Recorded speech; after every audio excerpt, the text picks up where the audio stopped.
sing, but I can't speak. I'm paralyzed when you're next to me, running on dreams, 'cause I can't see how this could be reality. You're holding me close, but I don't know. Do I let you in? Do I let it show? All of my fears and all of these ghosts are the only. Welcome back to Morning Coffee. Happy Friday, beautiful people. I'm Rick Alexander, and today what I want to do is teach you a little bit about how to think. You know, I looked back at school for me, and it was such a frustrating time in my life because I actually do love to learn, but I hate being told what to think. And I felt like that's what school was doing to me in a lot of ways, especially like elementary through high school. And so what I've realized in my own journey of personal development and trying to figure my shit out is the fact that it's much more beneficial for someone to teach you how to think, regardless of whether or not they tell you what to do. Because if you can come to the answer for yourself, you can figure out how it most affects your life, and then you know the process of coming to the right answer, which is, I think, the most important part. Figuring out how to think about things, how to frame them in the right perspective so that you can get past whatever dip or slump or ditch you feel like you might be in at the moment. And that moves perfectly into what I wanted to talk about today, because earlier in the week I put out a tweet and it said, who you become when you realize that nobody is coming to save you is who you were always meant to be. And I talked this week a little bit about victimhood and sort of an entitlement culture and how that affects our lives and how it affects our success. But I think that tweet, that idea, really hits home because at some point, if you think about the areas where you're not getting success in, you do have to realize that nobody's coming to save you, and that the best thing that you can do is build a raft and to start rowing. No matter how slow that could be, no matter how awkward it might feel, no matter how ill-equipped you might feel to deal with the situation, chances are that you actually know much more about the right answer than you let on or want to admit. And the reason a lot of times all of us don't want to admit that we do know the answer, or we don't want to make the decision, is because if we make the wrong decision, then there's nobody left to blame. And at a subconscious level, that affects us very deeply because it's a deeply human characteristic to look for somebody else to solve your problems, to put the onus on somebody else. But if you can learn this muscle of shifting your perspective when you're in struggle and learning how to come about the answers for yourself, you're positioned for success in any area of life because you're the one that learned how to cultivate it for yourself. Now, if you go to a guru or a coach or a mentor and you're just asking them to tell you what to do all the time, and they're not asking the right questions of you, then at no point will you ever actually know how to cultivate success for yourself, how to shift your perspective when it matters the most.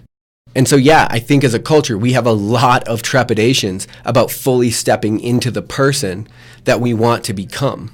And, you know, I talk about this on the show, but Teal Stetson Lee, she was a pro mountain biker. I had her on the long-form Lionheart radio show, and I asked her if you could give advice, and it were guaranteed everybody in the world would hear it, what would you tell people? And the thing that she said struck me because it's so profoundly true and simple.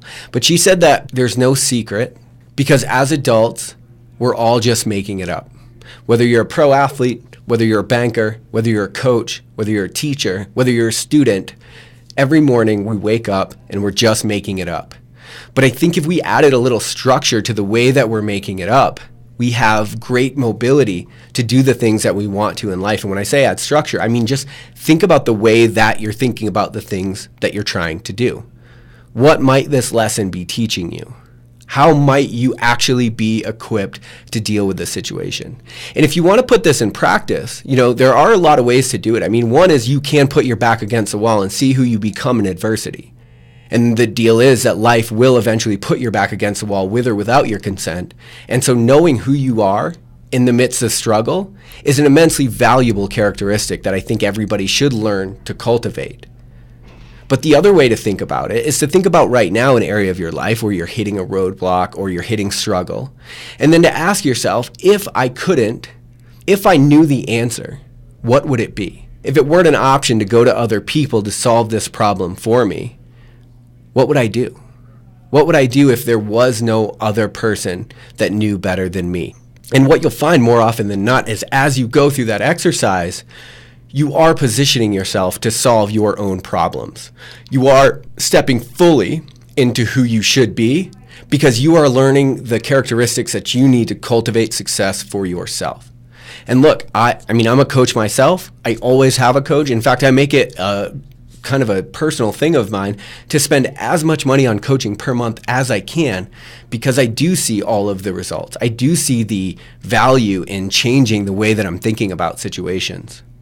But the problem comes when you expect the people that you're hiring to do the work for you or to tell you the work. And I think I struggled for a long time because in the entrepreneurial space, I was hitting roadblocks and I just wanted someone to tell me what I needed to do next. But the reality is it's my business. I created the whole thing. There is no next step. There is no playbook. You're just literally creating your life as you go. And so it's an extreme example, but it really highlights the fact that you do have to rely on yourself to get the answers that you might want in order to be successful in any given area in life. And so I'm going to say it one more time because I think it bears repeating, but who you become the moment that you realize that nobody is coming to save you is the person that you were always meant to be. And that is probably the closest thing to a full expression of your potential as you'll get. I love you guys. I hope you have an amazing weekend. We'll chat again on Monday on Morning Coffee.